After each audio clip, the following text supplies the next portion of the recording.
Good evening. Welcome to the August 22nd edition of the Downers Grove Village Council meeting. We're glad you're with us tonight, whether here or on TV. We're also appreciative of you having a little flexibility and joining us at 7:30 instead of 7 o'clock. Apparently the memo got out. That's good. As is our custom, we'll begin this meeting with the Pledge of Allegiance.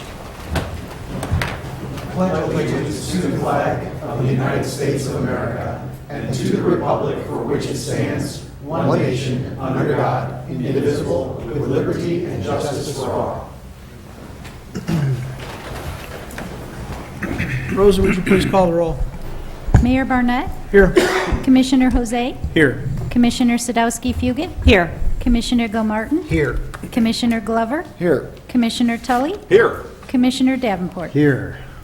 See everybody tonight. It's been a while. Item 3 on our agenda is there a motion concerning minutes of previous council meetings? Mayor, I move that the council adopt the August 1st, 2023 minutes as presented. Second. Any comments or questions from the council? All those in favor say aye. Aye. Opposed? Passes unanimously. Item 4 is our public comments portion of our meeting. We're going to have a couple of sections along these lines. But to start tonight, I wanted to offer our condolences to the Johnson family on the passing of Willis. Mr. Johnson's contributions to the village of Downers Grove are well known. They're also varied, and they're also something we should all be very, very thankful for. Perhaps most notably is his ownership, some might say stewardship, of the Tivoli. He and his family have run that facility for many years, and it's really to all of our benefit. It was a privilege to know Willis, and as I thought back on my interactions, what really stuck with me most was how positive and sincere Willis was. So for anybody that knows him, I'm sure that rings true with you as well. It's a loss to our community in his passing. So on behalf of the Village of Downers Grove, we wish the Johnson family the best. We wish that they have long, clear, lasting memories going forward. I think tonight Jim Toast got a couple of comments on behalf of the Downers Grove Historical Society. Thank you, Mayor. Willis Campbell Johnson was born in 1937. He grew up on Bryan Place with two siblings, Ross and Sarah. He worked all the way through college at Triangle Service, located at Washington and Warren. After serving in the U.S. Army, married Arlene Lieb, came home, and they had 5 children together, raising family in houses on Gilbert and Montgomery. After a divorce in the early 70s, Willis took refuge at the Tivoli Hotel, and that move changed history not only for him, but for all of us in Downers Grove. Within a few years, Willis remarried Shirley Johnson and took over operations of the aging theater, starting the multi-generational labor of love, restoring the Tivoli, and starting Classic Cinemas. Willis transformed that theater into a community stage for our children, a safe place for the arts, and a glorious movie palace, a preserved piece of working history, all smack dab in the middle of our downtown. Willis continued working for Classic Cinemas nearly full-time until his passing on August 16th at 86 years old.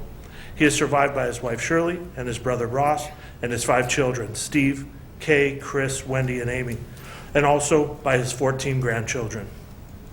There will be a celebration of life for Willis at the Tivoli Theater on September 2nd at 10:30 a.m. Thank you. Thank you, Jim. As we continue with the public comments portion of the meeting, a reminder that this is the portion of the meeting where we entertain public comment on items not on tonight's agenda. That also for this evening's meeting means LRP. We will have some opportunity for comments a little later as it relates to LRP items. So if you've got something on your mind you'd like to share with us that's not on tonight's agenda, please come on down to the podium.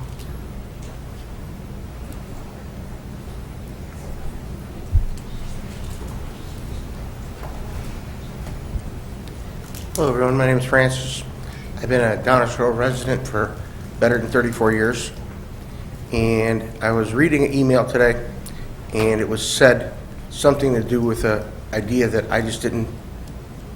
Like I said, I've been here for 34 years, and I know why I like being here, and I know what the brand, image, and environment that I appreciate is, but I just don't understand the definition of what it's thought of. What's the brand of Downers Grove? I know what the environment may be. I don't know what the image is. I can think about what I can understand what I think about other towns and why I choose to be here instead of there. But I'd like to know what's the brand and what's the image of Downers Grove? Can you explain that to me? Talk to me like I'm a 10-year-old because I just don't get it. brand and image is something that is unique to every entity, people, Sorry to interrupt communities, you, and but everything else, Francis. Thank you for letting So- me come up here. So that is not something we're going to debate tonight. The email Francis is referring to most likely came from me, and we undoubtedly will get into that subject sometime down the road. But as we all know, brands and images are something that communities, people, businesses put out to try and represent them. So you'll have to pick what you think that is for Downers Grove. Anybody else with comments not on tonight's agenda? I asked what do you think? Not from there.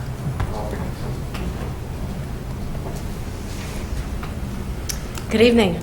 Evening. I'm Laura Hoyce, resident of Downers Grove for a long time, over 40 years.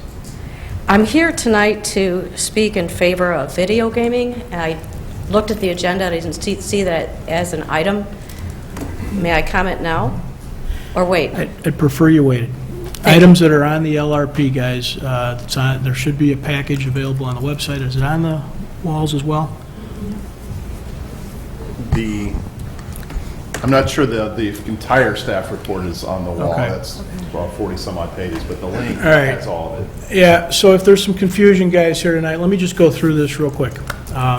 We are going to be talking about long-range planning for, I think, the 6th time or so. That list has about 29 items that have been published now for a couple of weeks, maybe almost a month. I don't know, 2/3 of those or so seem to be kind of front and center for tonight's conversation. That list of items is what we would prefer people wait until the LRP portion of the meeting to comment on. Gaming is one of those items. And that is one of those items? It is, yes. Thank you, Mayor. I'll do that.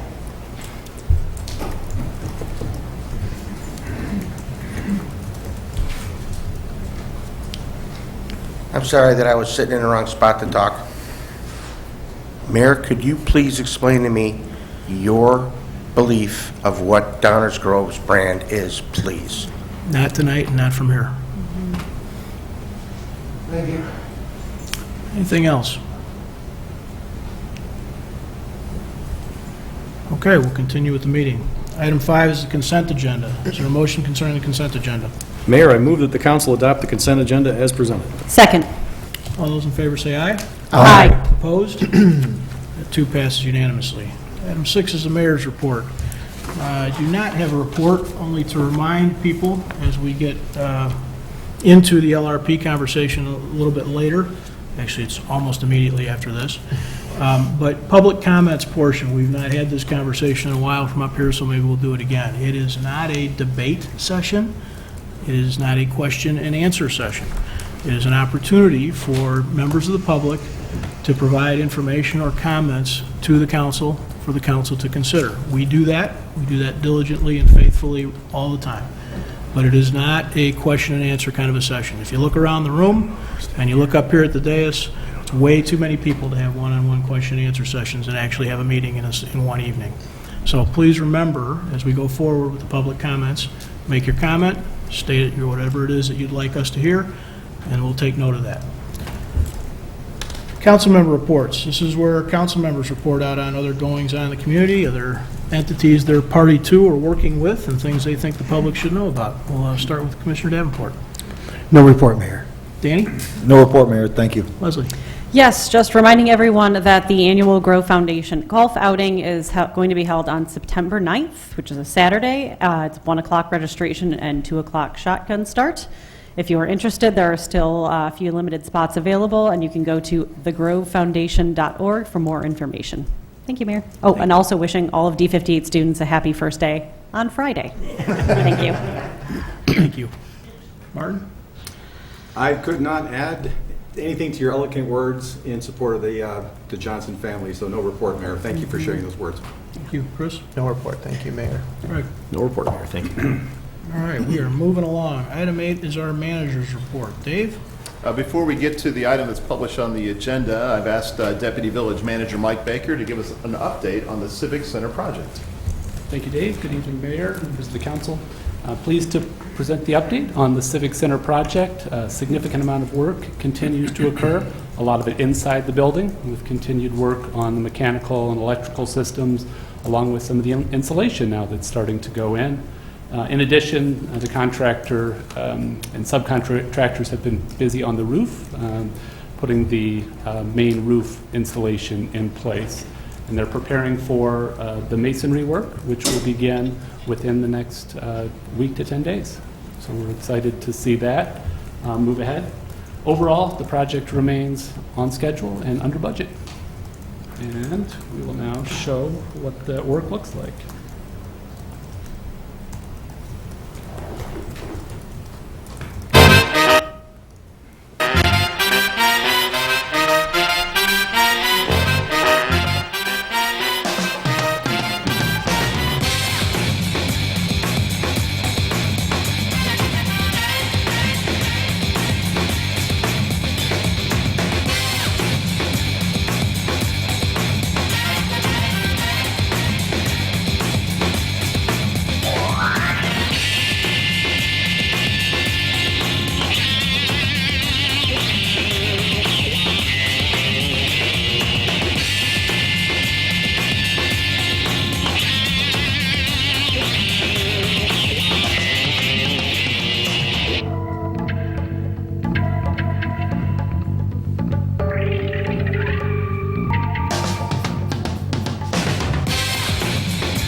Thanks, Mike.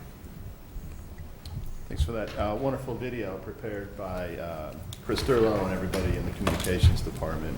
Okay, that brings us to the item that's published on tonight's agenda, the long-range planning report number 6. Tonight we are continuing with the preparation of the 2023 to 2025 long-range plan. We are focusing on identifying the council's priority action items and creating the work plan.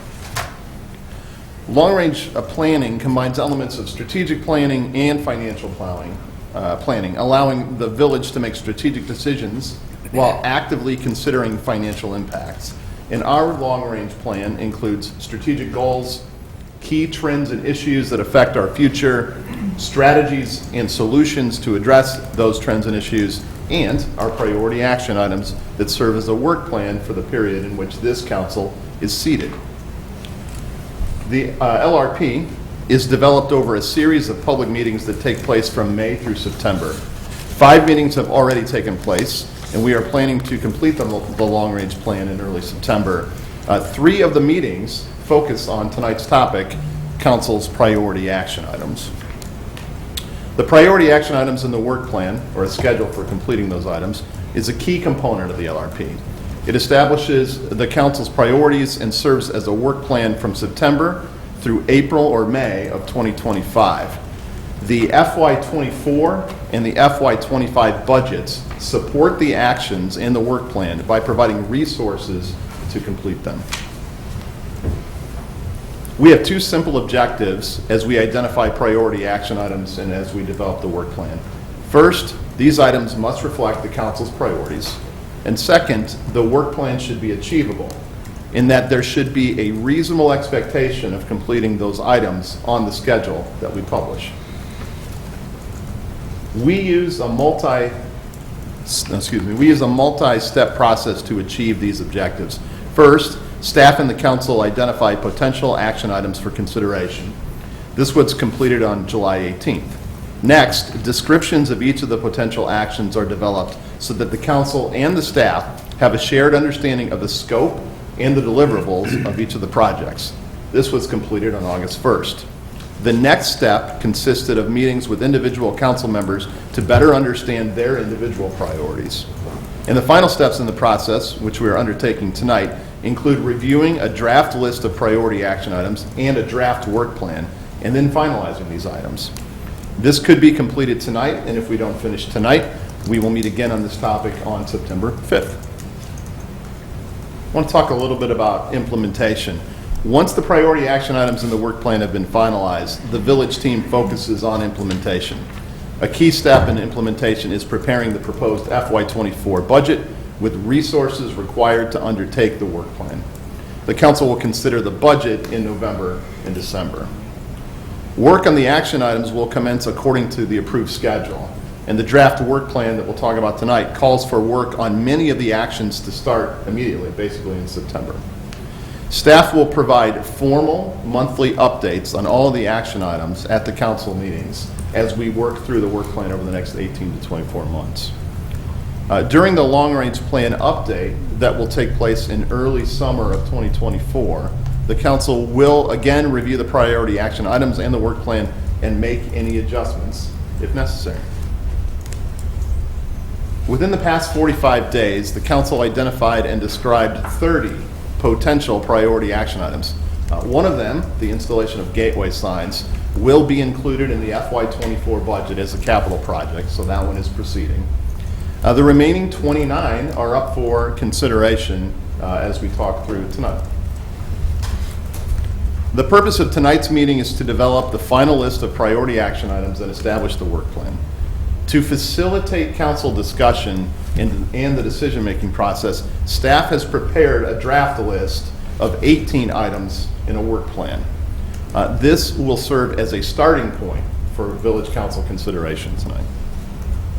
Okay, so this is the draft list of items and the proposed work plan. I'll just take a minute to go through these 18 items.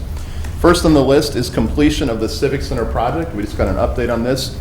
We should be completed with that entire project by Q4, fourth quarter of next year. There are some policy decisions coming towards the council in the coming months regarding the sale and redevelopment of Lot 2.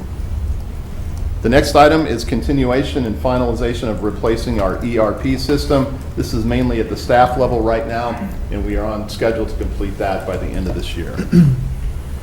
The next item is the lead service line replacement plan. This is a required, this project is required by the state. It's a multi-year project and is ongoing from now until 2027 for the plan, and then for many years after that in the actual lead service line replacements. The next proposed priority action item is an update to our building codes. That should be completed by the end of this year. In fact, in September, staff plans on presenting the proposed amendments to the updated building codes to the council. The Meadowbrook Tax Increment Financing District and Redevelopment Agreement. This project has already started and is on schedule to be completed by the end of the first quarter of 2024. An extension to the existing Ogden Tax Increment Financing District would take place in the first half of next year. The next 6 projects are all very interrelated in their policies and practices and would be undertaken concurrently throughout the length of the entire work plan. They consist of updating the comprehensive plan. And this is more than just an update. This is basically a reworking of what is now an out-of-date comprehensive plan because so much has changed since it was approved in 2017. Next is the creation of an environmental sustainability plan. And I just want to make sure I comment on the scope of this. I know there are several people in the audience very interested in this one. This essentially is option 3B. This is the village would prepare an environmental sustainability plan using the Greenest Region Compact framework as its basis. We would engage the Environmental Concerns Commission. We would likely have a consultant helping us with this, and our plans do call for the addition of a full-time permanent staff person with environmental planning and policy skill sets to be added to our team, and that would be reflected in the budget. So this is, for those of you in the following, this would be option 3B as described. The next is to prepare a downtown hardscape and landscape plan, also known as a streetscape plan. Enhanced downtown outdoor dining, both from a physical standpoint and life safety standpoint and appearance standpoint. Also, the next one would be an enhanced bike and ped plan. This was introduced by Commissioner Gilmartin, and this has a more detailed and robust scope than a typical update to a bike and ped plan. And the final of the 6 projects that would be undertaken concurrently is to actually implement the existing comprehensive plan recommendations for the Fairview area. We'll have more on this if the council approves this portion of the work plan. In a couple weeks, we would describe to the council and the public how we would go about actually working on all 6 of those items concurrently. The next item is to continue to review our diversity, equity, and inclusion practices, focusing on the village as an employer and place of employment. The next one is to consider the creation of a public safety pension stabilization fund or policy. This project should move forward in conjunction with the proposed FY24 budget and the approval process and should be wrapped up by the end of this year. The next one would be to consider a video gaming ordinance. If this work plan is approved, we would commence that very soon, likely in the 4th quarter of this year, and would probably take a couple of months to get an ordinance in place. If the council passes an ordinance, it would take a couple of months to begin moving towards implementation. The next proposed priority action item is amendments to our village sign ordinance, which would be scheduled to start in the 4th quarter of 2024. And then the last 2, review public tree planting practices and consider a private tree regulation or protection ordinance. Those 2 projects are also called to be undertaken in 2024 and 2025. That is the list of the 18. We're happy to answer any questions the council may have. The descriptions and further information about not only these 18, but all the other projects are included in the council packing materials. Mayor? Thank you, Dave. Okay. Want to set expectations, try and align expectations for the meeting and what is and isn't going to happen tonight. We've gotten quite a few emails over the last week or so on stuff. So let me start by saying that what the goal of tonight's meeting from a council standpoint is to leave here with general agreement that this list that Dave just went through, those items you see on the board, are the pieces to be included in the work plan for the foreseeable future, next 18 to 24 months. That's the goal. It is not, the goal of tonight is not to decide any of those things. There is no chance, I'll pick on one subject, there is no chance we're going to develop an entire environmental sustainability plan in the next 2.5 hours tonight. If we decide to go forward with this, that will be a series of meetings. I think we spent, help me out, Dave, several hundred hours even reviewing the Greenwich Region Compact. It is that kind of work for many of these items.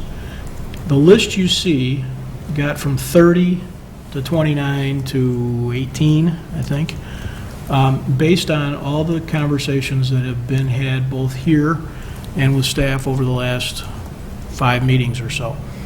It is no surprise to anybody sitting in the audience that has been watching, if you would pick any one of these subjects, let's pick downtown hardscape and landscape. It is no surprise where people's opinion up on this dais is on that subject. So it should be then no surprise that you see it on this list. Why are there 18 things and not 29? Because you have heard over the last 5 meetings or so, many items that simply didn't get support. A council member suggested a certain thing, we should paint the building red, and nobody else agreed. And so it didn't make the list. So please understand that's how this list came about, how it got to this point. We certainly can change it tonight if we wanted to, but there's been a lot of work to get it to this point. And please also remember, we're not going to debate the merits of any of this stuff tonight. Gaming and environmental sustainability, I suspect, at least based on emails, are the 2 subjects most people in the room are interested in tonight. Those 2 things are on the list. So there's sayings about, stop when you're ahead, know when to keep your powder dry. We're not going to debate the merits of those tonight. So if you want to say something about it, you're certainly welcome to. This is a public meeting. We're going to entertain all the input you guys want to give us. But understand, there's not going to be a decision tonight. There will be at least 1, maybe 2 or 3 more meetings where we develop a ton of information to get all 7 of us to the same page with the same set of information. During that process would be a better time to weigh in than tonight. We'll give it a try, but I want to ask one thing of everybody going forward. This is a big list. This is nearly twice as many things as we've ever done, perhaps a little bit more than that. And that's a good thing. That's a council that is trying to get work done on behalf of the residents of Downers Grove. Whatever the item is, whatever interests you in the moment, that's what you see. You see a council trying to do more work than we've done in any kind of recent history. But it's going to take a lot of both the council and our residents. It's going to take people being prepared. It's going to take people being ready for meetings, people not saying, I can't make it, I missed that one, can we hold this off? It's going to take people saying, we're getting done with item A and we go on to item B, nobody's mad at each other for the decision made on A. Your council does a good job of that. We struggle with that sometimes as a community in a little broader sense. But it will take that kind of focus and that kind of dedication and frankly that kind of teamwork from everybody to roll through this kind of a list in any kind of window that we're all hoping to get it done in. So that's enough from me for the moment. We have a different arrangement tonight. We normally do this kind of work in the other room because we kind of like to talk to each other instead of at each other. But we got a big crowd tonight. So we're also going to take an opportunity, as I mentioned to Laura earlier, to take public comments on any of these items now before we start this conversation. Just please remember what I said. You're welcome to deliver any comments you want. We're also not making any decisions tonight. So with that, if you've got comments that you want to give us about this list or things that didn't make the list, that's certainly fair game too. Come on down to the podium and let us know what's on your mind.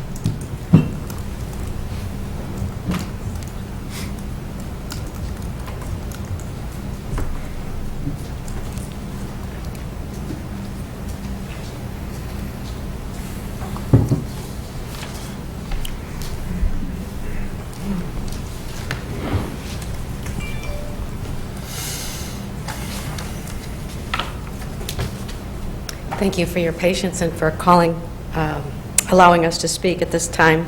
Again, my name is Laura Hoyce, and I'd like to speak in favor of businesses having video gaming on the Ogden Avenue corridor and 75th Street corridor in Downers Grove. It's been brought to my attention that there are video games in the Moose and at a pizza place on 55th Avenue, but generally, I think outside of the heart of Downers Grove is what people have discussed, and that's what I would be in favor of to help the small businesses generate revenue, have more tax revenue coming into the village. I don't believe that gaming takes away from family values or family environment. And I think that businesses and individuals that desire to have video gaming should be permitted to do so in Downers Grove. I think, too, it would level the playing field. In Downers Grove, it's more restricted than in surrounding communities, and I know that it helps the small business owner, and I'm certainly in favor of that. So I ask you to please take that into consideration as you proceed with your planning. Thank you. Thank you. Should we just get the podium at low? Unless there's a rumble, then we'll have to clear it up. There might be a rumble later. Denise McCann, a long-term resident of Downers Grove. How are you guys? You look so nice up there. I would like to reiterate exactly what Laura said. I would like an ordinance proposed to allow video gaming on the Ogden corridor, 75th. Not sure exactly what I mean, but not the downtown TIF. I mean, if there's any other places that are in that area, have at it, but specifically not in the downtown area. I make the same points that Laura made. So if there's a way to have this video gaming ordinance raised for discussion and or a vote or implementation, I'm in favor. Thank you. Thank you.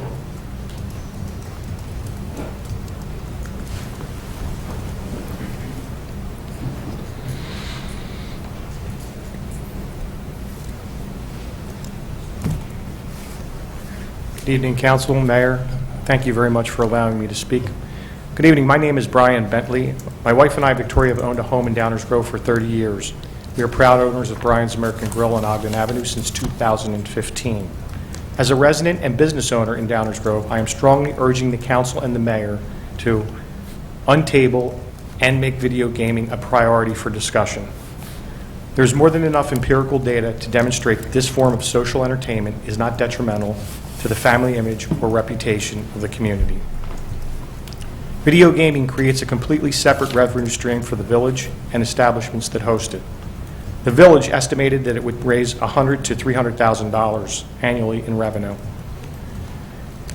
Not taking into account the direct and ancillary revenue generated by businesses that offer it. As published on the Illinois Gaming Board website, the Village of Westmont's 2022 financial results are as follows for 20 locations. Direct tax income for the city, $571,000. Business earnings income, $33.8 million. Westmont is about one-third the size of Downers Grove and half the population. Downers Grove has more restaurants and retail operations than Westmont, with major footprints on Butterfield, Ogden, 63rd, and 75th Streets. Depending on the number of locations, Downers Grove could easily exceed the results of Westmont. With 30 locations, we can estimate, using the actual Westmont financial results, Downers Grove can generate nearly $750,000 to $850,000 a year in direct tax income, $4.5 to $5.7 million in business earnings. These are monies currently being funneled to surrounding communities, monies that could be spent on Downers Grove projects. Downers Grove businesses would be reinvesting in their operations, upgrading their buildings, being able to offer more competitive salaries, and keeping prices reasonable for young families in our community. These monies should be kept and spent right here in Downers Grove, not given to the surrounding communities. Allowing Downers Grove restaurants to operate on a level playing field to compete with surrounding communities will help them retain customers, attract new customers, and remain competitive in these very trying times. These customers not only game, they eat, shop, and spend money in the community. Many different businesses would benefit from gaming, not just the restaurants. Denying these customers the option of spending their discretionary entertainment dollars in Downers Grove does not stop them from gaming.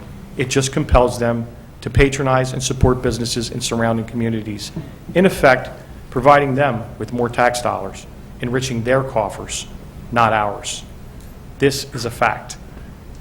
The village is most likely to consider a number of new taxes and fees, as well as raising existing taxes and fees on businesses and residents. Something for the council to consider. Video gaming is the only new revenue source proposed where the individual willingly contributes to the tax coffers without your imposing the collection on them. It also increases other tax revenue sources already in place and virtually costs nothing for the village to collect this tax revenue. 2 years ago, the council voted to table the vote on 2 separate ordinances that would have allowed video gaming. They cited several reasons for this action. First and foremost, they stated that there was a significant groundswell of opposition within the residency. In actuality, there was less than 1% of residents that voiced this opposition. And of those persons, many did not outright oppose gaming. What they did say is they would like to see it maybe with some restrictions. The mayor and the council also cited the need for gathering more data in the form of an EDC report on the impact of video gaming on Downers Grove. I'm sure all of us would like to see the results of that report, as well as the additional research and information compiled since tabling the vote. So as to have a more informed debate, we will only get to see this information if the council votes to untable the video gaming ordinance and schedule debate on it. We are asking this leadership team to give video gaming a fair hearing. I have personally spoken to thousands of Downers Grove residents since these ordinances were tabled. I can say for all to hear, the vast majority, and I do mean the vast majority, are in favor of having an open debate and ultimately a fair vote to allow Downers Grove businesses to compete fairly with surrounding communities. Nearly everyone was in favor of allowing video gaming. However, all, without exception, wanted to hear the empirical facts, not the individual feelings, perceptions, stereotyping, personal biases, and unfounded beliefs of a few in opposition. Thank you. That's it? Well, let's see where this goes. There's 6 minutes, so let's keep moving. Can I have about 4 more minutes, maybe No. 3? 2? No, you can wait, and we'll see if anybody else comes up, and then you can come back maybe. Okay. No problem. Thank you Just very want much. to get through the room, Brian. No problem.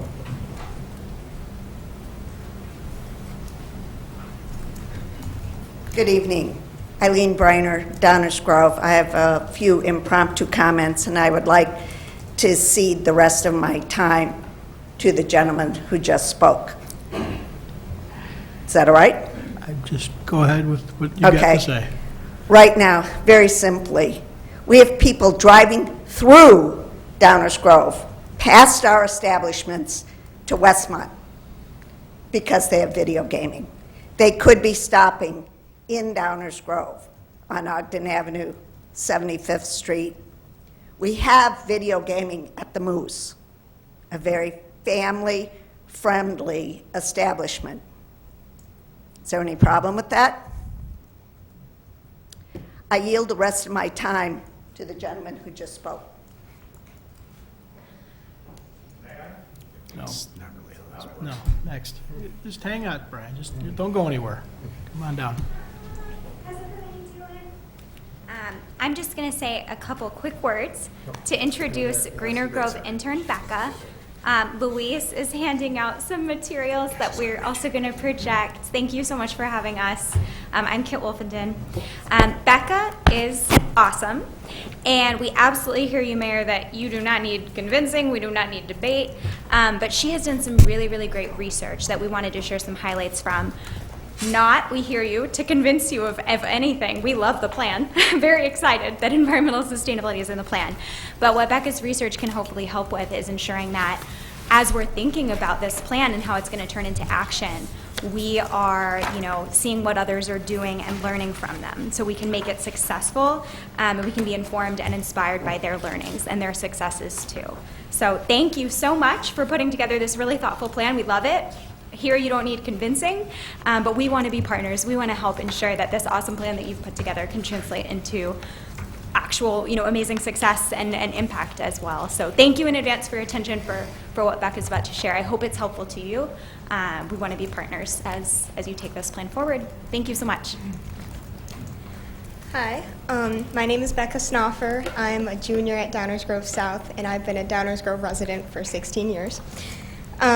So this summer I was an intern with Greener Grove. I am the intern with Greener Grove, and we wanted to show some research we have from interviews and just general research from some of our surrounding towns. Louise Kelly, Kit Wolfenden, and I put this project together on behalf of the whole of Downers Grove in hopes of helping the council with the decision. So we can skip over the executive summary. So we have we've completed 3 interviews with 2 more to come, and we're sharing just preliminary findings right now that we'll share some more about later. And we can go, let's see. We'll go to, we'll start with, sorry, this is different than my order. So we wanted to first just recognize and celebrate what Downers Grove has done already. Some amazing things from the 2022 annual report, but specifically what I wanted to point out, because I think it's cool, is the progress on the stormwater plan. That was a long-term plan that the council agreed on and has been many years in progress, and we've seen the success of it. And I just wanted to point out that long-term planning can have some good things come out of it, and it can be successful instead of just overwhelming, and it can be productive. And now we can go to this table that kind of shows where we are compared to these other communities that are also in the GRC, which is part of why we chose them. So we can see that Downers Grove is a member of the GRC, which is great, but we do not yet have a plan, a council, or staff. We used to have a council. We're hoping to revamp it. We can go to the next thing. So these are some quotes from interviews that we found are really insightful. And the first one is just, we want to make sure that any plan we make has actual implementation. It's not just ideas that we're putting out there. It should have a timeline and who would be in charge of it. And then another interviewer said that we should hire for a manager or director level or higher, not necessarily just a consultant, but someone who has an independent role in being able to make the decisions related to sustainability. Some cool stuff we saw from towns really stuck out to us. I wanted to mention Oak Park's single-use bag fees, which is on plastic bags. Today was my second day of school. I'm in a sustainability class. And the very first thing we talked about was recycling plastic waste and plastic bags and how kind of ridiculous they are. So I think it's super cool. Oak Park has this program where there's a 10-cent fee for every plastic bag that is used by a resident. 5 cents goes to the stores, 5 cents goes to the town, and it helps them keep track of how many plastic bags are being used. And you can kind of see the progress of how hopefully the numbers would go down as they start to realize that there's a fee on it. So I think that's super cool. There's some more slides of examples that we don't necessarily have to go through. Zero Waste Beer Fest, Bike Share, which is kind of cool.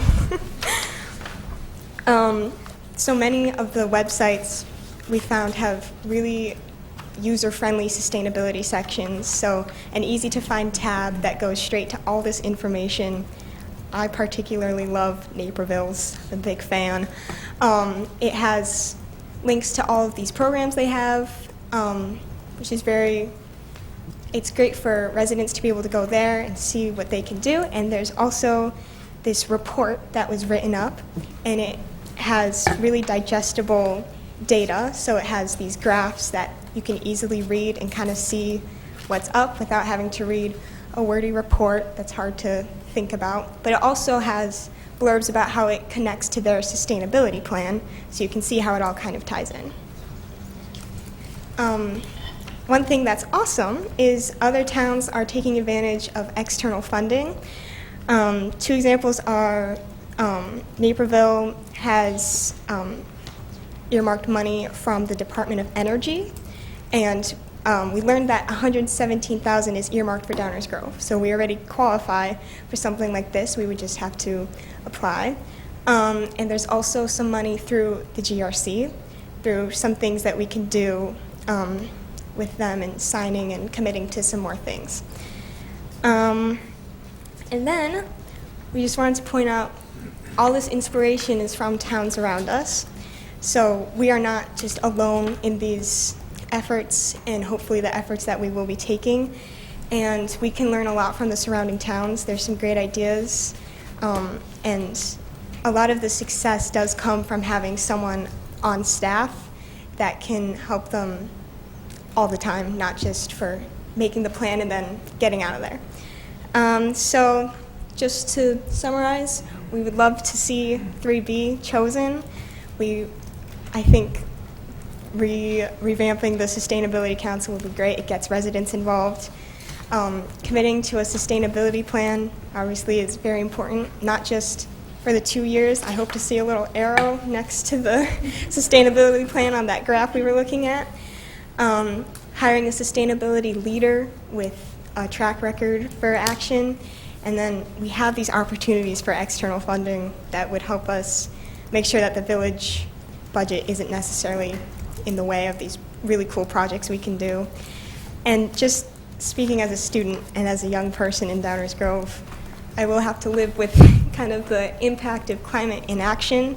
So I think it's really important to take these big steps now and see that we aren't alone. We have all this inspiration around us, and I hope you join the other GRC communities in taking some of these big steps. Thank you. Thank you.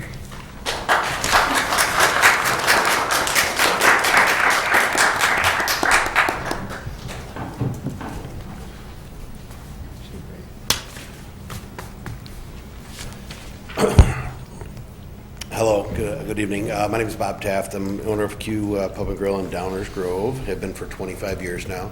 I'm not going to take a lot of time to discuss things here. I know Brian laid out a lot of the facts and details, and I sent everyone an email. I'm assuming you hopefully got it today, kind of with my story and some information. I don't think I need to rehash that right now. The one thing I will say is that as a business owner, I own many different businesses. This is one of like 13 that I own. It is the first one that I ever opened in 1998, so it's been 25 years, give or take, so it holds a special place in my heart. And with that being said, the most important thing to a business owner is to have a clear vision of where the town is going. 2 years ago, when the town voted to table video gaming, It was to get a little bit more information from the ERC. We just need a little more data. And, I mean, I'm not going to even bore you with reading your words, but I have the transcript, everything. That's what everyone who voted to table it said. Well, it's been 2 years, and we've heard nothing. So all I would respectfully ask is for an up or down vote, a yay or nay.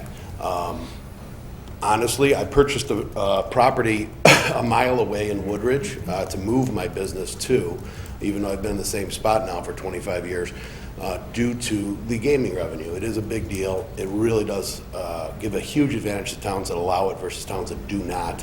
Many different factors, not going to bore you with them all, but you can pay employees more, you can keep your prices more competitive, fluctuation in energy costs don't hurt you as much, et cetera, et cetera. That being said, I would just appreciate what the council said they were going to do before, if we could now with the new members follow through on that and give us a vote, yes or no. Either way, I mean, it is what it is, you know where my stance is, but I do believe that as a business owner in this town, has been paying taxes for 25 years now, family lived here, graduated Downers Grove South, et cetera, everything like that, I do deserve to have a clear understanding of where the town is going, and just a yes or no vote, I think would be appreciated. I see it's on the I forget what you call this, but to talk about it, and I think everything's probably been said, so I would like to see the timeline sped up a little bit, because it does, delay things that I might be doing and other business owners might be doing or not doing in town. So I think that would be a fair thing to do, at least untable it, have a vote so we can at least understand where your guys' stance is. Thank you very much for your time. Thank you.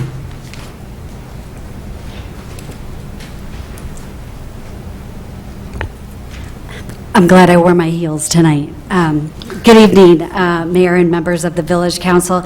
My name is Beth Goncher, and I am the new president and CEO for Chamber 630. It's my understanding that the issue of video gaming has been tabled for some time. I respectfully request that you allow it to advance for a full discussion and ultimately a vote at a later date. Chamber 630 has supported video gaming in the past. Our position has not changed. We strongly believe this would allow our residents and our businesses in Downers Grove, those who choose to participate, the opportunity to compete with the surrounding communities that allow it. Thank you for your time and your thoughtful consideration in this matter. Thank you.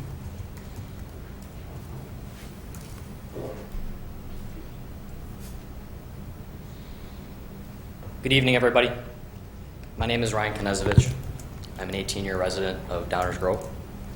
I'm 23 and a recent graduate of Indiana State University and currently hold positions at Brian's American Grill as well as Giordano's in downtown Downers Grove. We've heard all the advocacy, and I want to give my 2 cents as a young person starting a new chapter in his life.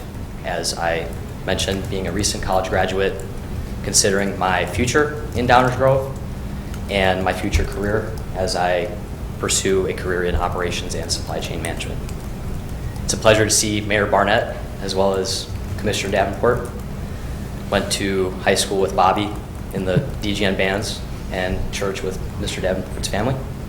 And I've seen the rest of the commissioners on ballots as well as mailings, so it's a pleasure to meet you. Having an income source so close to home, I live just down the street from Brian's. It's a great way for me to make some income while I am finding my job, and it provides some pocket money for me to spend locally. I'm saving up for a vehicle, and a question I have considered time and again, especially while in college, is what does my future look like in Downers Grove, if at all?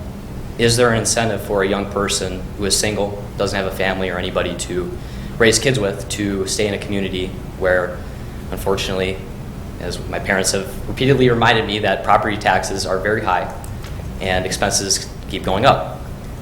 It's also my understanding, as has been previously mentioned by Brian as well as Bob, that there are other communities that have similar amenities, not only video gaming, but proximity to the highway system, among other things, that offer a similar thing, if not better, than Downers Grove at a cheaper price. So I'm here to advocate, again, for the untabling of this discussion. There is a freedom for people to choose whether or not they want to patronize a business. If video gaming makes them not want to patronize the business, that is their decision, and they're more than welcome to do so. My family and I shop at Angelo's on the corner of Belmont and Maple, as well as pump gas from BP, and sometimes even today I visited 7-Eleven to get a drink. And I believe those, along with other businesses and other communities such as Uncle Bub's in Westmont, provide a solid foundation or model that can be modeled after other businesses. They have their video gaming behind a separate wall, so it's easier to monitor and it doesn't distract those who patronize the businesses to do what the restaurants and bars are intended to do, which is, at the end of the day, to provide foods and drinks. So with that in mind, I would like to thank you for your time and consideration. As, again, I would like to reiterate, as a young person, we already talked about environmental sustainability. I would like to also discuss economic sustainability. Thank you. Thank you. Others?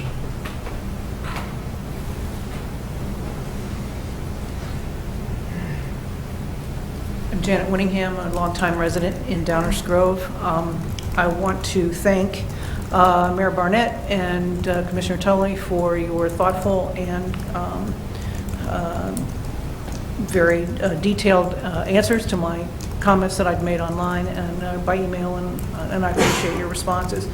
Just so there's another voice in the room, not everybody here wants video gaming. And I am one who does not. I don't want it. The reasoning is not for this committee, but I am unclear about the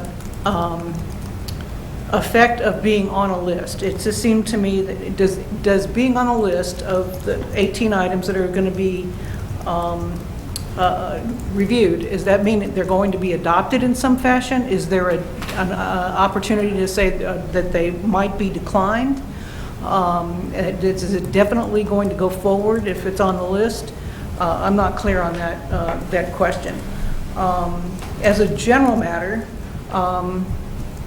I am in favor of anything that enhances the Downers Grove, what I call brand of downtown, small town, homey, and wholesome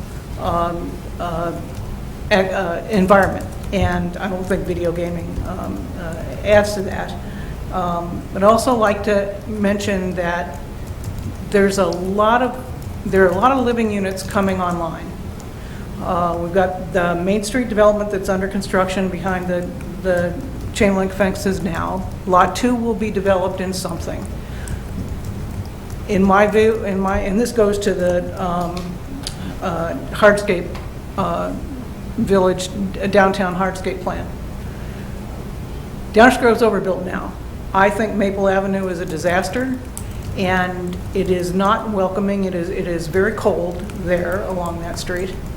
And I think that the priority should be on the things that need fixing, like Fairview Avenue, like 63rd Street, and let the other units that are coming online, they're going to impact density and everything else, be absorbed, figure out what it is that the environment and the atmosphere is going to be after all these multiple units come back online, and then address whether sidewalks should be expanded at all. So those are my views as a general matter. I'm assuming, based on what you said earlier, that there'll be opportunities to comment more specifically in the future as you go through these items on a one-by-one basis. But thank you for your time. And thank you for your responses. For those of you that I know more and personally, I expect we'll be talking. Thanks. Thank you.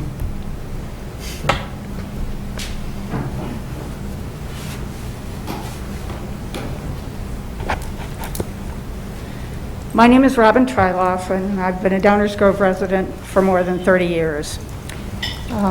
The proposed priority action items and work plan include an item very important to me and to those who love public art. That is sign ordinance amendments. While this is listed on the proposed plan, the public art space leasing program is listed as a potential priority action item. So I want to voice my support for it being merged with the sign ordinance amendments as part of one project. With the decline of COVID, we art supporters are seeking ways to bring back socially connected aspects of the arts to our community, and we would like to see the sign ordinance language revised to allow murals on Downers Grove buildings. as the executive director of Philadelphia's Mural Arts program says, quote, "While the end products, the works of public art, are always beautiful, their deeper value lies in the conversations we create, the connections we build, and the legacy of relationships we foster along the way, often with transformative results," close quote. These are things that can make our village distinctive and attractive to visit.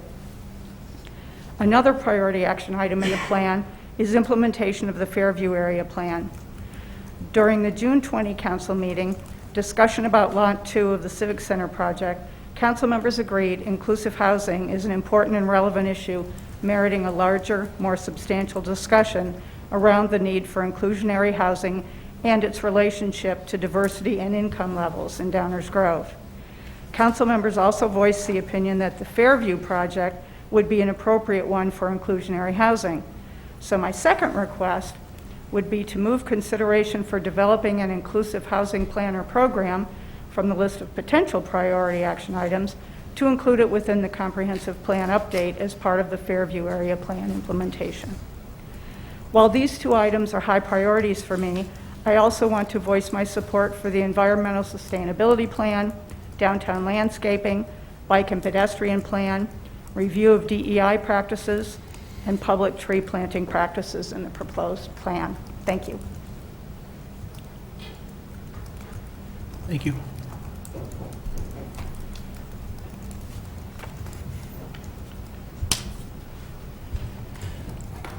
Good evening. My name is Jim Devitt, and I'd like to start out by offering belated congratulations to the two new members of the council and wish you all good luck.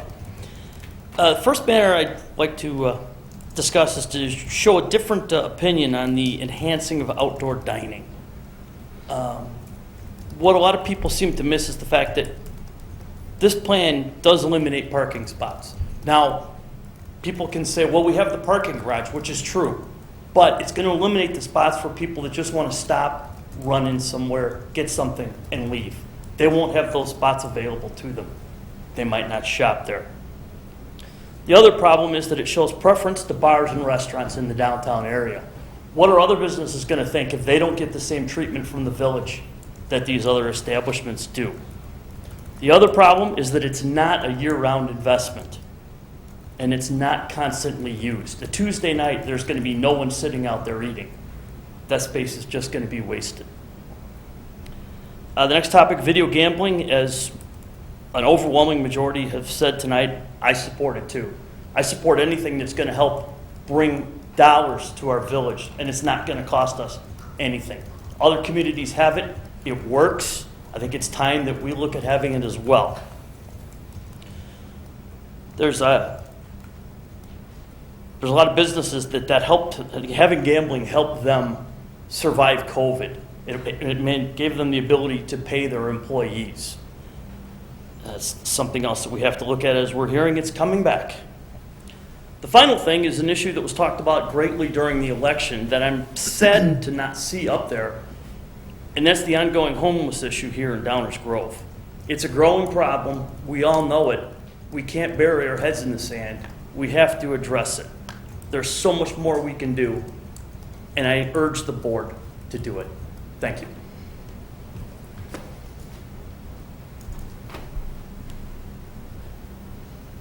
Hi, Liz Chalbert.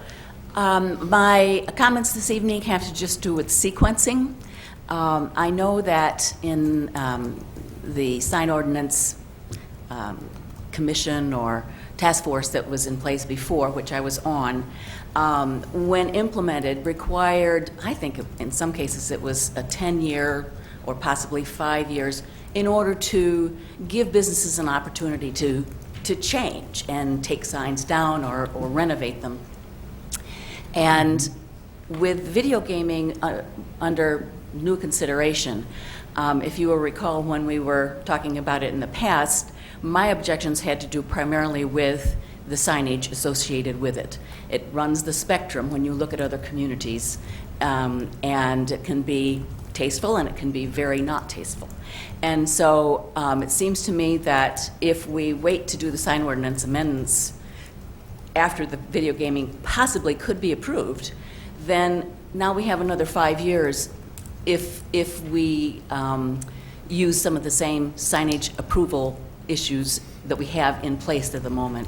So I'm hoping that perhaps you might consider running those two projects in tandem, or at least considering some of the signage issues associated with video gaming at the same time.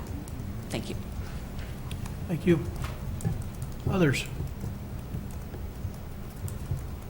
Anyone else?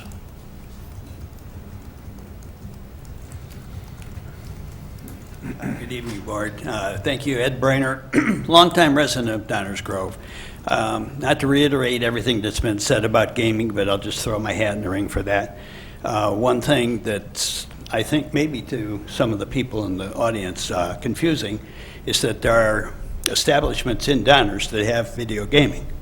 So I'm not fully clear what the discussion is. If you can go to the Moose, go to Angelo's and find gaming.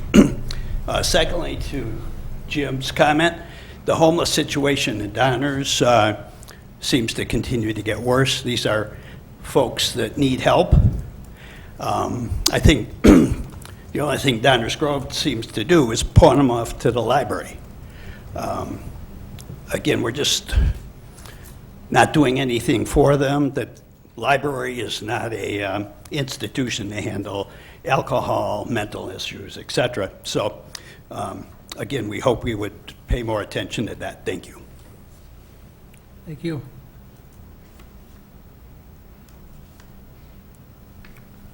Others?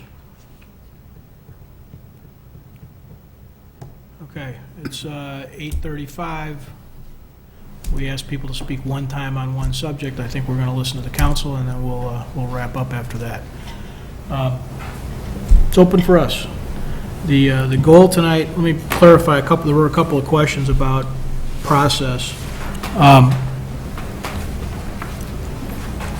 Let's just say that everybody bobbleheaded up here and we went forward with this list. What this means is, as Dave tried to allude to earlier, sometime in early September, we'll have an actual plan for attacking this stuff. What does attack this stuff mean? It means get into the subject of, let's take video gaming. It's on everybody's mind. It means we're going to take it up. What does that mean? Those that were watching this last time, remember, it means providing the council with a bunch of information, a bunch of data, and a bunch of debate opportunities for that subject. None of these things that are up there, probably with Civic Center aside, would end up getting somehow put on hold or not done, right? But all of the rest of them really are that kind of a process. If we went down this road, we would invest the time and resources it takes, like we did with the GRC, to get the council up to speed, get the community up to speed on what it means to do each of these things. If it's a sign ordinance, if it's a gaming ordinance, if it's changing the downtown, whatever. So it doesn't mean that any particular, tonight's conversation and being on this list or not being on this list doesn't determine or prescribe a particular outcome for any of the items. It means that this group is going to dedicate the resources, which are your resources and our resources, to trying to sort through these things over the next 18 months or so. Sequencing is a question. It is also part of what is not really known. This is a best shot at a first draft of that. Again, if we decide to go forward with this, we'll start talking about it in 4 weeks-ish or 5 weeks probably. And then some things are going to come out from that. Another thing to remember is, I mentioned earlier, this is it's a huge list comparatively. And you've heard, if you've been watching our meetings for many years, dating back to when that guy was mayor and before, these processes, these planning processes, tend to cause us to have sort of non-event budget discussions. They feed that. And so that's a big part of what everybody needs to remember here, is there's going to be check-ins. That's why these check-ins are in here monthly. As this process goes forward, if it takes a staff person, an additional staff person, that's a budget implementation question for 2024. Maybe it takes 3, maybe it takes 5, maybe it takes a new fee of some kind. We don't know those answers right now. What we're saying tonight is the list we leave here tonight is going to be the list we try and start working on. So that's, I hope that just further clarifies it. That's the plan for tonight. So, anybody want to weigh in? The goal here is to leave with a list. Staff did the best job they could of taking all the comments we've said over the last 6 weeks. Anybody got any comments from the council? Mark, go ahead and start. Thank you, Mayor. I'm sorry to start with an inconvenient truth. And I think you've been politely touching upon it, but I think it needs to be said to manage expectations both as council and the community. In the 16 years that I previously served on the village council, the most of these projects we ever did at one point in time was 10, maybe 12. 18 is just not feasible. I mean, that's just put it out there. It's more than ambitious.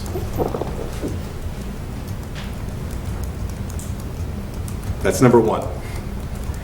Number two, there's a reality that occurs, and you also started to touch upon this, Mayor, that as we start to dig into some of these things, because many of them right now are, yes, they're well described and they're outlined in a one-pager, but there's a lot of work that needs to be done and oftentimes many steps that have to be taken to get from where you're at to where you want to be. And I've seen over the last 20 years, numerous instances where this council, not this council, but prior councils would start off on a project, get to stage one, oh, learn something new. Get to stage two, oh, learn something new. Get to stage three, suddenly there's more public input, different public input. Or suddenly you find out what the cost is or what the obstacles are. And it can impact whether things actually go forward, how they go forward, or when they go forward. So I just want to be very clear about that. For example, I'm thinking of all the steps that were involved in the historic preservation ordinance. First, we had to get the council to agree that there should actually be an attempt to certify our community as a historic community to be able to actually have a historic preservation program. And then a survey had to be conducted. Well, then we had to go find money to pay for that survey, and then we had to go find somebody to do the survey, and the survey had to be conducted, and then the results had to be submitted, and then we had to get certified, and then based on the certification, we had to then discuss an ordinance, and the ordinance had to be debated, and then that had to be passed, and then the ordinance had to be modified. So there were a lot of steps and a lot of things that went into getting us to where we are today. So I just, I'm not being negative. I would love to do 18 things. That would be rock star, and you would top all administrations from Pierce down or forward getting things done. But there's going to be stuff along the way that we're going to encounter that we're going to have to do, and we'll see. That doesn't mean that we're not going to work for it, because that's exactly what it is. These are priority action items and a work plan. So we'll see. And then the other thing I just want to point out is the inconvenient truth, and we all know this is the case, and I'm going to knock on something that we don't have something serious happen. This is a lot to do in any 2-year period for any council, and it's unheard of for this council, just based on historic resources, and that might be a whole other discussion, is more resources in order to get some of this done. That's a cost and a timing issue. Mark my words, something will come up. There will be some other thing or challenge or obstacle that will come up. It could come from Springfield, it could come from Mother Nature, it could come from, we don't know where, but there will be something that will come up that we will have no choice but to address. I'm hoping that the next year we don't have anything from Springfield, because it's an election year, and that usually means that nobody does anything to irritate anyone, so we probably won't have to deal with too much from Springfield for at least a year. But who knows? So I just felt compelled to say that, because I really appreciate the process that we've gone through to get this from 30 to 29 to 18, but it's still an awful lot, and I just want us all to be very realistic and open with the community about feasibility. Not to say that I'm suggesting can't, won't. I'm as willing to try as everyone up here. But it's just more than has ever been done. So that may require some adjustments in timing, schedule, and whatnot along the way. And some of these projects, like, we're not going to stop the Civic Center. We're not going to stop our internal review of DEI practices. I mean, there's some things on this list that are just not going to stop. So you start to get to a small list of things where some of this might come into play. So I only say that to sort of set the table, because it's something I don't think we've talked about as a council. And it has been a while since we had our last meeting. And I just want all of us to be mindful of that. And I know Mayor and Commissioner Jose know exactly what I'm talking about, because we've all lived through this at some point in time. So I will reserve other comments for later. This is, although we're sitting in here, it is intended to be a little more workshop-ish. So I expect some back and forth, and, I would, Martin's exactly right, and, there's a thing sometimes you talk about it, sprint capacity. Sometimes organizations talk about sprint capacity. This doesn't leave any of that. So we, of course, will trim the sails. If a disaster happens, something will get booted to manage what we have to manage. But it is true, you're talking about 18 items. That's like one a month. Some of them are easy. Some of them are ongoing. Others, to the point of historic preservation, the last time we talked about, let's take marijuana. You guys remember that conversation? Months and months of acrimony. And so that's why I made that comment earlier. If we work on this plan, we decide to head down this road, this is going to take all 7 of us. It's going to take the whole village staff. It's also going to take all of you. Because acceptance of a narrow time frame is not something Downers has a lot of experience with. Whether it's Block 117, Mayor, Martin, you go back in time, our community has placed a high degree of value on public input. And we have, as a community, we have tried to manage that and tried to provide for that. That means slow. So it's something everybody's got to keep in mind. Craig? Yeah, thank you, Mayor. I completely agree with what you're saying in terms of the achievability and what we have to expect. Just to put a finer point on it, when we started talking about the village facility for the final time, and we ended up taking the vote that particular night, we actually had someone in here saying that they didn't know anything about the project. When we've been talking about replacing these village facilities for the last, 15 years? Easily. We have had 6 or 7 different projects just in the time I've been up here, and I'm sure Martin could add to it. We are going to have to get comfortable with the idea that we're going to have a first reading and a vote and get things done and move on. And that doesn't leave a whole lot of room for additional public input. That doesn't leave room for sending something back to the Plan Commission or, gee, I'd like to get the Environmental Concerns Commission or whatever we might rename it to weigh in again on this, or why don't we punt this issue back to the Human Services Commission. That means we're making calls, and we're making them fast. And as the mayor said, it's something that the public typically doesn't react well to in Downers Grove. 18 is far beyond ambitious. I think it's unrealistic, and I would like to see us pare it down. You have any favorites?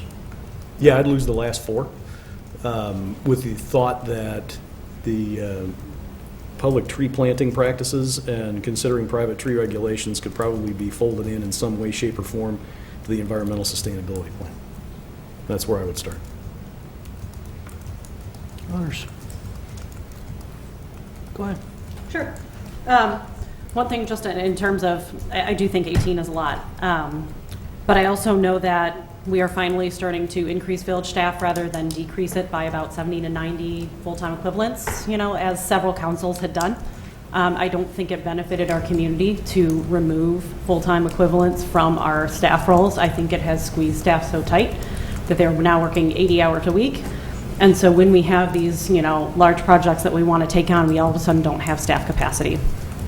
I think we need to think about how we can change that.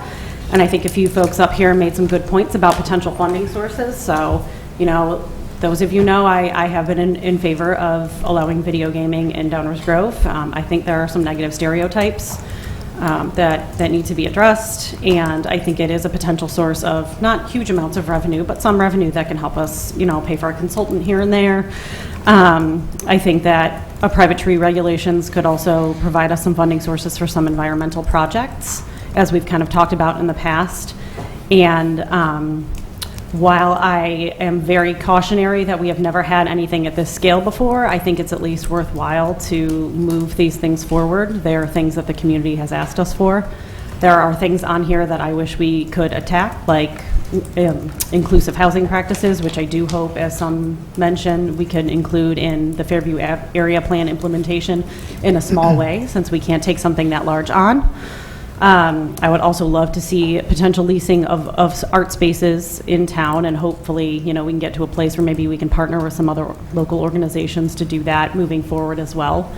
But I think it really is important to point out that we are at a place in Downers Grove of building instead of removing staff.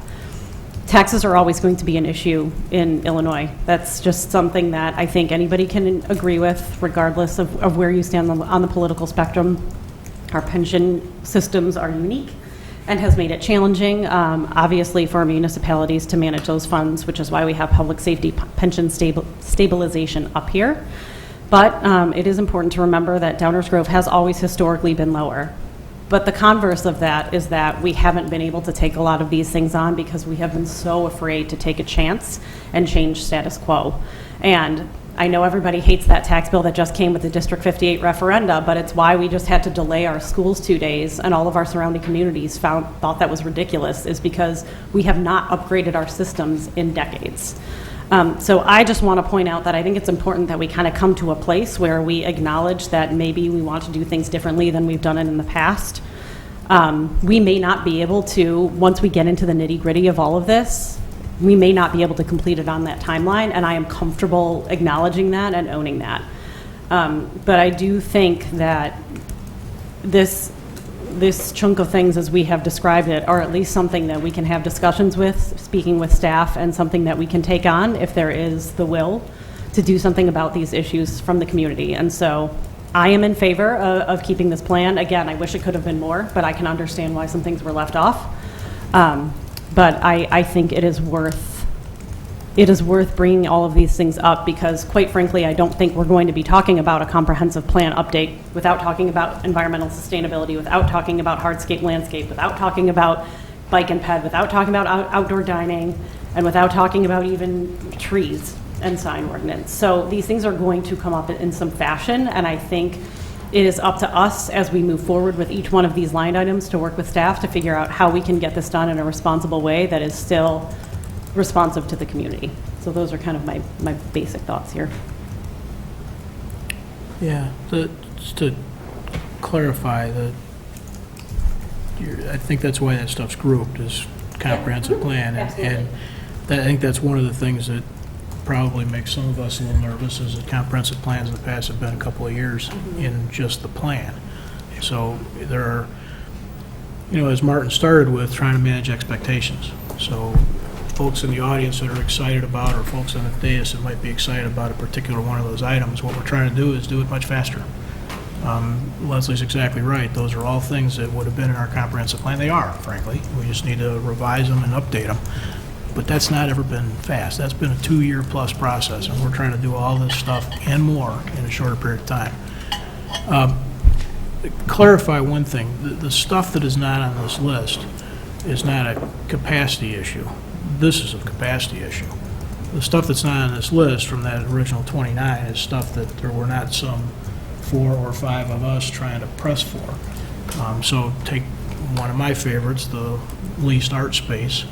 There weren't 4 or 5 people talking about wanting to make that a priority. That's the reality. We didn't go from 29 to 18 based on capacity. We went from 29 to 18 based on support from the council. There's not capacity for 18. That's what we're going to try and figure out. Others? Sure. Danny? Yeah, I agree with my colleagues on that this is a lot of work, and a number of these items are stuff that I feel like you just can't take off, and I think Commissioner totally alluded to a few of them that are going to go on no matter what. And then there's the 6 that are grouped together, I think are so important, because a few people have mentioned brand, which I don't like the term either. But if we're talking about the brand of Downers Grove, most of the people who I talk to talk about our downtown and how beautiful it is and how much progress we've made and the development that's happened down there. And I think it's important that we keep growing on that. I'm of the belief that supporting the restaurants and entertainment facilities like that is bringing more vibrancy to our downtown. So I'd like to support those establishments with the enhanced outdoor dining plan in conjunction with the downtown hardscape plan. And I understand that all of these are pretty much packaged together for a reason. The Fairview Avenue plan implementation, I brought up last year not even knowing that this had support from many councils before us.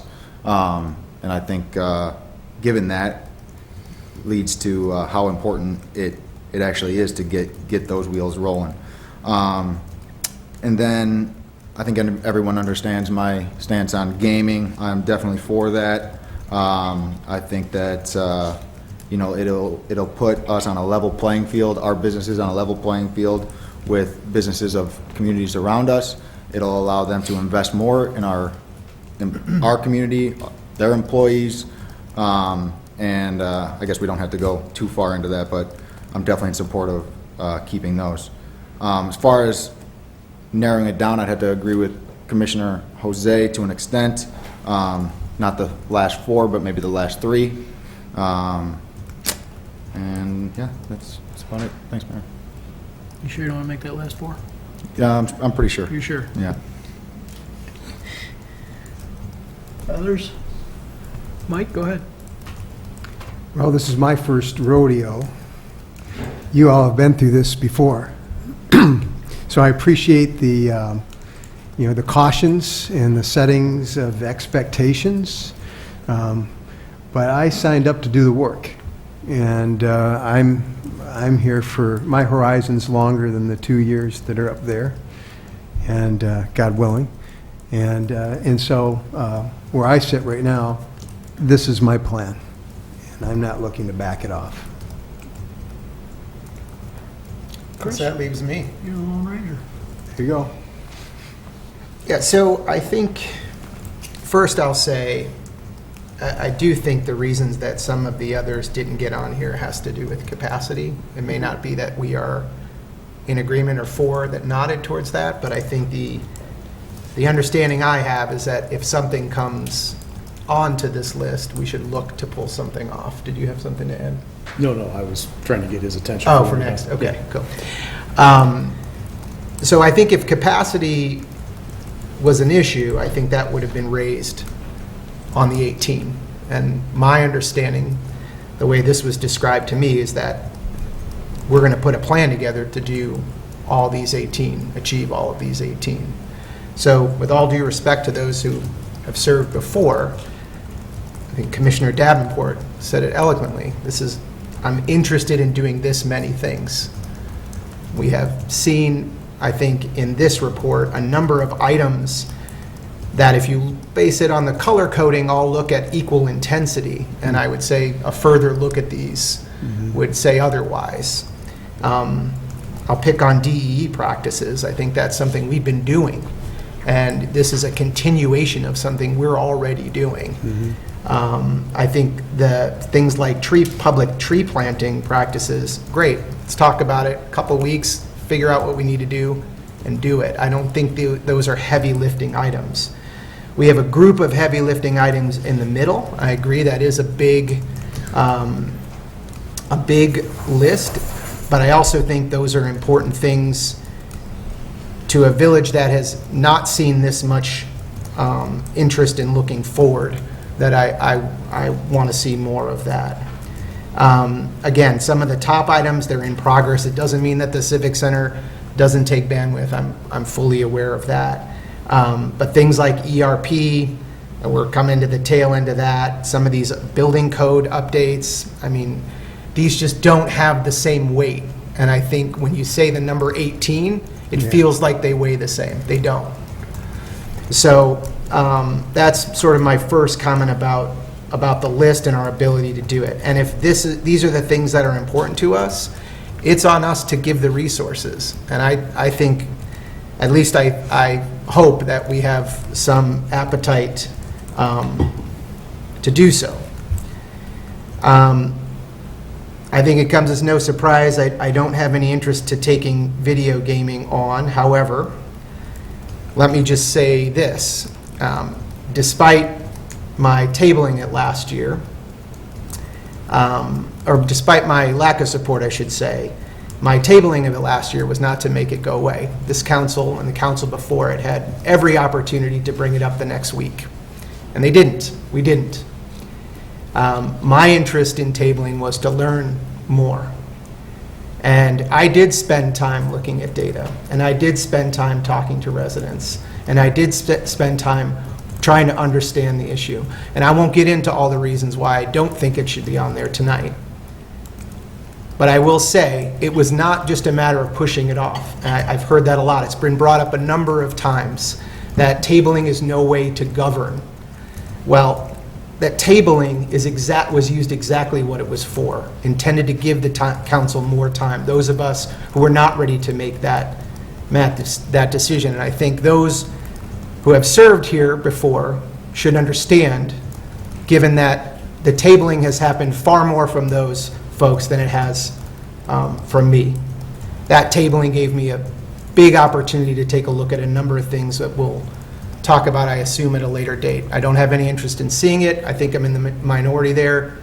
And we'll discuss all the data points and all of what this is going to do to our community then, because I have a lot of thoughts and information based on what I have spent the last 2 years looking at. So I don't think it's a priority action item. I think it could be brought up as a new business item, just like it could have been the last 2 years. And we can take a vote that way. You want to vote, let's do it that way. So take a little exception with that as being characterized as a dodge. More important to me than maybe a couple of these would be the revitalization or the introduction of a community grants program. We have moved into a model where we do referrals. We hired a social worker. Our model has been to remove the services we provide. At one point, I believe we had social services in a building next door that were actually providing those. We've moved to a referral model. And I think it's on us as a community to provide resources to those that help our community.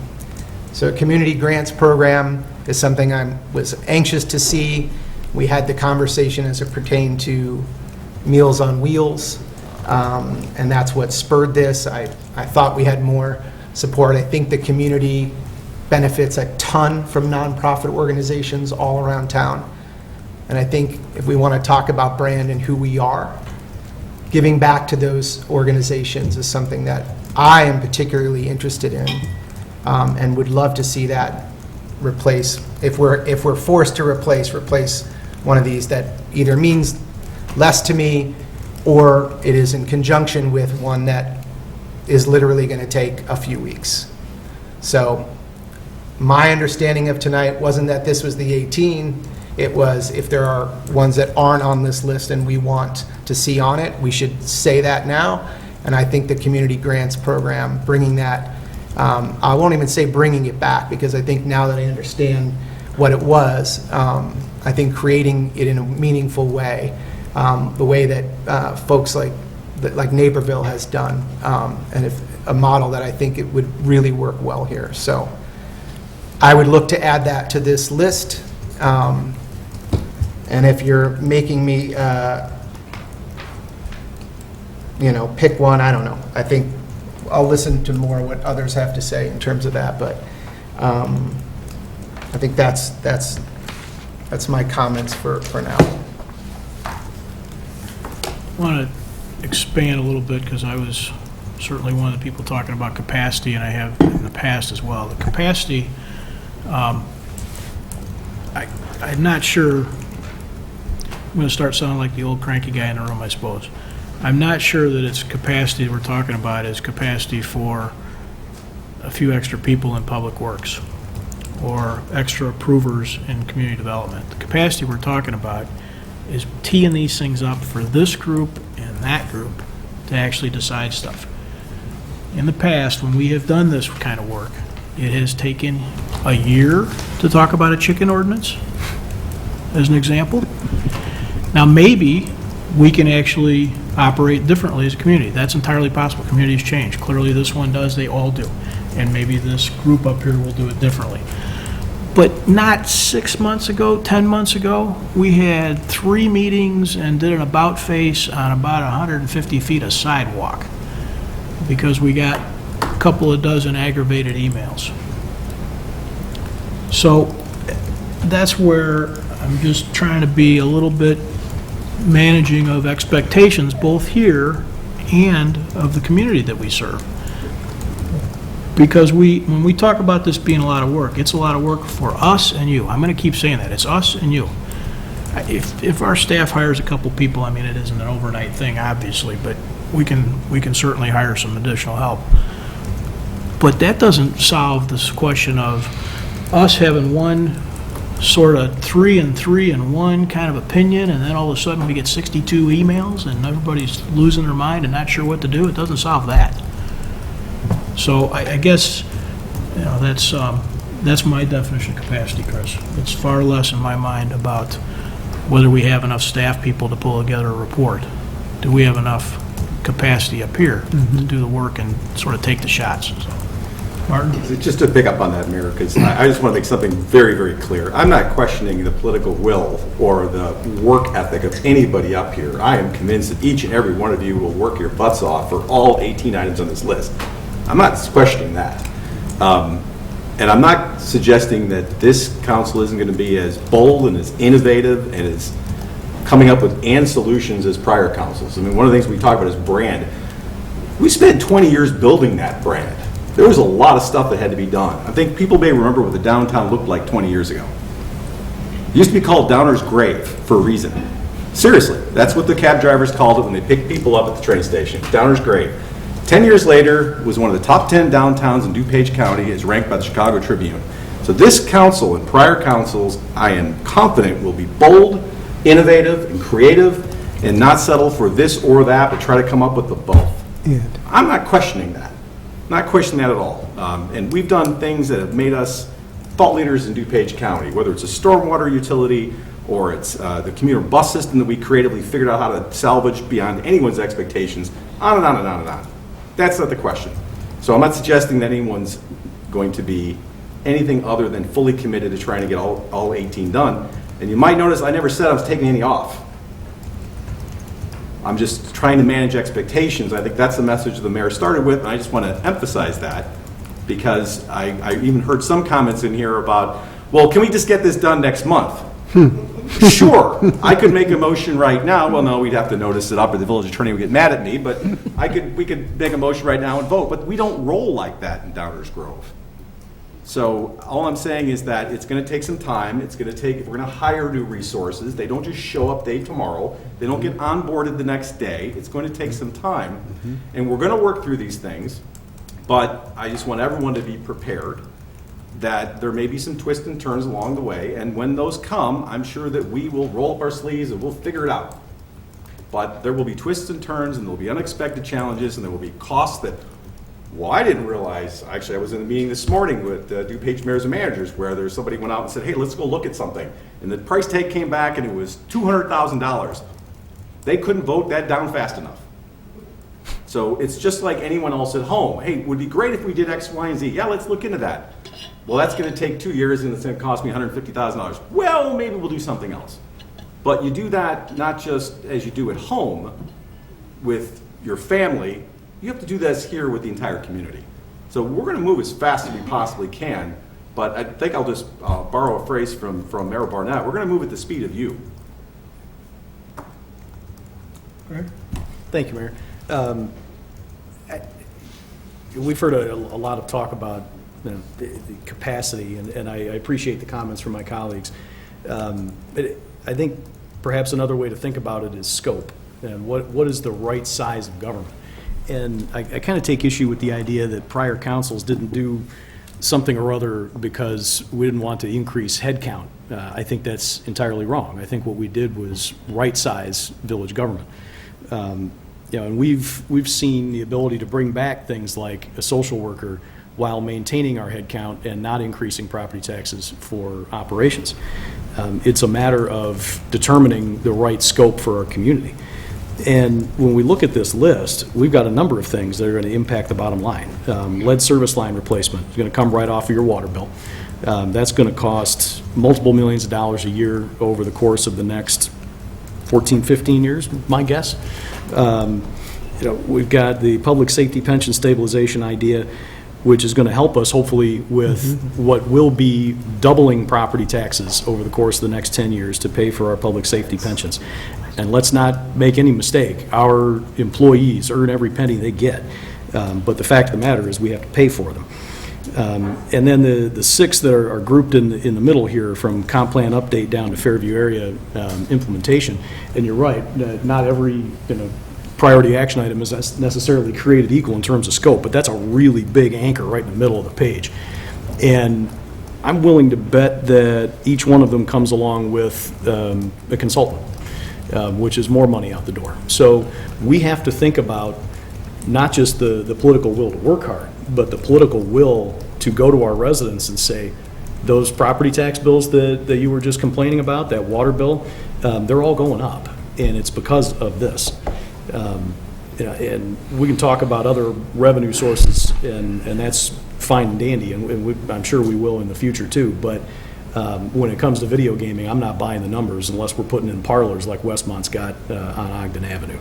So I think we've got a lot to think about in terms of the work that we need to do, the work that the public can reasonably do along with us, and what exactly the price tag is on all of these.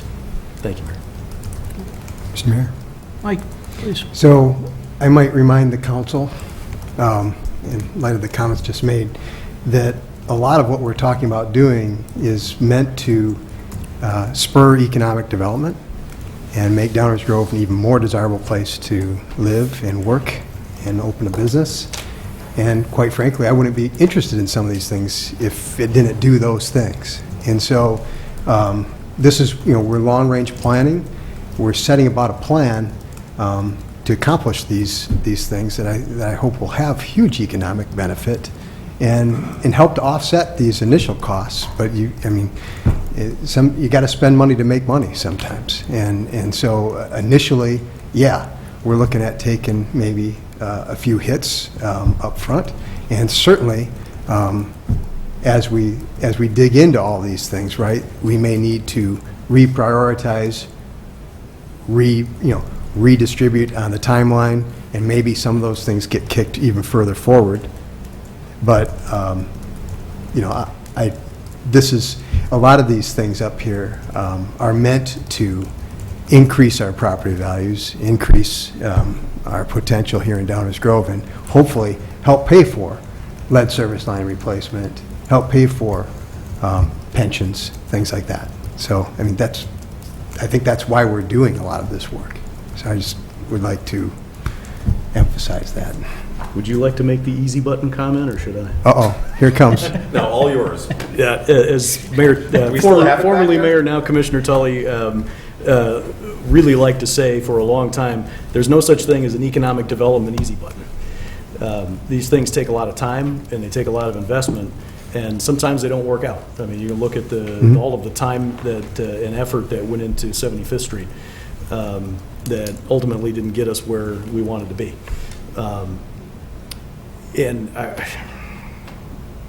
sorry to be this blunt, and I say it with respect, but hope is not a strategy. We have to be cognizant. We have to be cognizant of what the money is that we're going to be spending, and that's my concern. Leslie, go ahead. Yeah, I guess my biggest question then is, I don't think, it doesn't appear that since these six things are kind of lumped together and, we're all talking about how these aren't the ones that we want to throw out, but realistically, these are the ones that are going to require consultants. I don't see us necessarily needing one for lead service or building codes or the TIF or the extension or DEI, public pension, video gaming, sign ordinance, tree planting. Those we haven't thus far. It's not to say that maybe moving forward it might require a consultant, at which point maybe we would decide not to continue that priority action item, because we have, there is precedent for us tabling a priority action item. We did that with gaming, so that certainly could happen moving forward. But I guess I also just want us to be upfront about which ones we think are going to be costing us this money, and it appears to me to be the ones that everybody is in agreement on.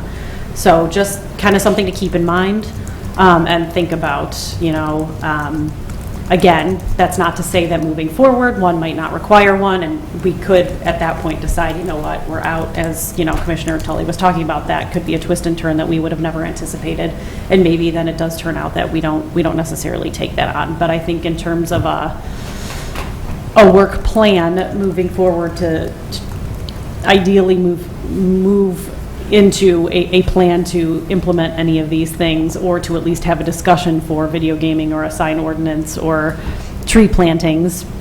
Those are some of the ones where, you know, we might get into it and figure out, you know, we have a vote that we didn't expect. So just to be thoughtful about which ones we are planning to either hire staff or hire consultants for, it does seem to be that kind of large chunk in the middle that I don't think any of us really want to see removed from the list, if I remember our conversations. I'd be surprised if there's not a TIF consultant on one or both of those TIF items.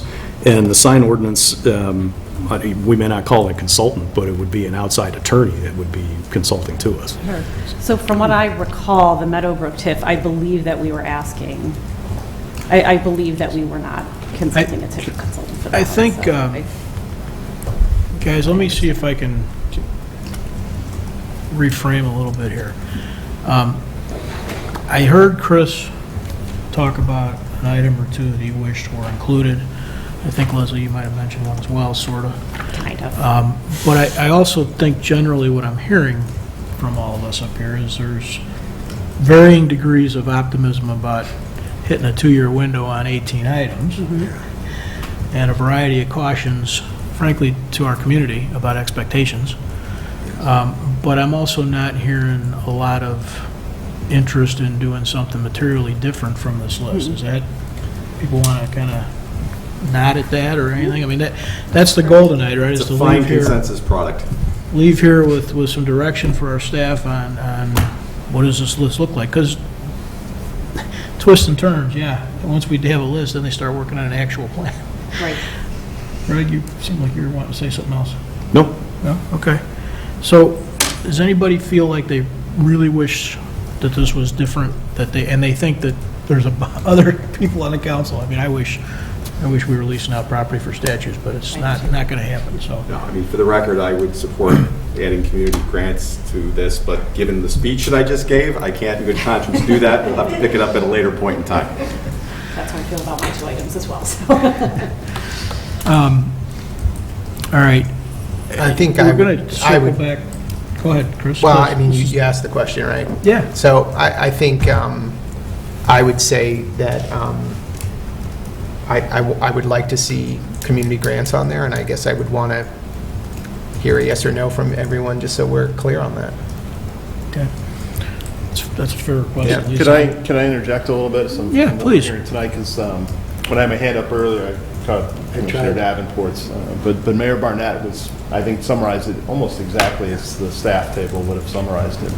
So I'd like to add a couple things. What we plan on doing with this plan, if it sounds like this goes, is a little different than we've done it before, with monthly reporting, more engagement of the council on a regular basis, and multiple opportunities to adjust the plan as we learn. Okay? So I think if we move forward with this, a couple things are going to happen. We'll for sure go into the FY24 budget, and there will for sure be resources proposed by this staff to this council necessary to implement these. I have an opportunity to adjust the plan at that time. The monthly reports will be opportunities to adjust. We have a formal review of this in about a year, a little less than a year, and traditionally adjustments have been made, some small, some major. We get into this plan, we are going to learn a lot very quickly, and we'll see which of these are wrong in terms of intensity level and how long it took to get. We're going to be wrong on almost all of them. We're going to be wrong on almost all of them. And you never know which ones are going to be way faster than you thought, and you never know which ones are going to take longer than you thought. Your staff is hearing this, council. What I am taking away and what we are taking away as we digest this is we can probably move ahead with this plan to the next step, that this would be the plan that starts. And you'll see resources in the budget, and you'll see engagement every month, and we can adjust. And we certainly, the council could add things as we go if we feel as a team we can add them. And we can certainly take things off if we feel as a team we've been overwhelmed by potentially the big comprehensive Plan 6, right? So what we're hearing is this goes in the plan. as our priority action item list in our work plan. It would be into the long-range plan. But we will continuously be discussing resources and priorities all year long, all the way through this, making adjustments as we go. That's what the staff is hearing. Mayor, may I ask a question of the village manager? Sure. Just one. Do you think three meetings a month are going to be sufficient? You know, we don't know. We plan on doing the monthly updates at the last meeting, the third meeting of the month. Really, I think we'll have a better handle on this in a couple weeks when staff will come forward in a meeting like this and show you a more detailed implementation plan of the comprehensive plan grouping of projects. All right, we're going to propose how we go about engaging the staff, the council, existing boards and commissions differently. And then I think, Commissioner Tully, that we'll have a better handle on if we need a different structure of meetings. Thank you. Chris, you'd asked a question. I think, I mean, I certainly answer for myself and myself only. It's not something I want to get into right now. I would suggest it'd be pretty analogous to your tabling commentary before. It's just not something I'm interested in. I'm having a hard time hearing you, Bob. Sorry. I'm sorry. It's one of the reasons we try to use the other room. We try to talk to each other in these types of moments. Chris was asking, he's looking for feedback from each of us about whether or not he would like to add the community grants issue to our work plan. And so I was starting that conversation with saying that it's not something I want to do right now. My personal opinion is it's a little bit analogous to some of the comments Chris made earlier about tabling when we did that with gaming. It's not a never-ever thing, but it's not something I want to get into right now in the immediate future. So I heard Martin say he kind of did. I suppose we need to sort that out, if anybody else wants to get into that or not. Yeah, for me, for the sake of transparency, I would like a community grants program for the exact reasons that you said, but I am concerned with a lot of these others. For me, it is just not as high priority in terms of planning for the long-term sustainability of our village. Like, I want to tackle some of the things that are getting at the root causes of the reasons why we have the nonprofits. I want to get at that before I start funding the nonprofits, if that makes sense. So that was kind of my thought process. So just to, again, be transparent. So if anybody else wants to weigh in, they can. They don't have to. This is group discussions, so. Go ahead, Greg. I'm a no. I'm not going to repeat what they said, but it was pretty well said. Okay. Similar to Leslie, I would be interested in it. I think it's a great idea and a great program. It's just these other things are far more important to me. And if it's, I'd rather devote the resources that we have to some of these other more important things. Okay. Yeah, sorry. No, go ahead, Mike. I just didn't want anybody, they have to. Okay. Yeah, no, similarly, there's, we look at, we got down to 18, and I was in favor of all 29. So, right, exactly. So, have to make some hard choices, and hoping that, that there's something that we'll be able to revisit, if not during this council, the following council.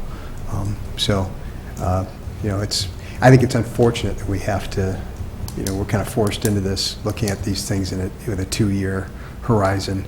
I understand why we need to, but my hope is that something like community grants we can come back to. I do. Danny? You know who supports a lot of these establishments or not-for-profits? Who? Bars and restaurants. So you're in favor of taking the last 4 off? That's what I heard you say, right? Okay. All right, good. I think you've got what you need. We are nowhere near done talking, guys. As you can tell, there's going to be nonstop debate about all of these things going forward for quite some time, and what we would encourage is everybody to continue to stay engaged. This is how we operate. It's not perfect. Doesn't always give everybody exactly what they hope for, but it is honest, guys, and you're a participant. So, Dave, anything else? That ends our report tonight, Mayor. Thank you. We would love to adjourn, at least some of us would. But we have another subject that we have to take up tonight. Greg, do you have a motion for us? Mayor, I move to convene in a closed session pursuant to Section 2C2 of the Illinois Open Meetings Act to consider collective negotiating matters between the village and its employees or their representatives, and pursuant to Section 2C11 of the Illinois Open Meetings Act to consider litigation which is probable or imminent. Second.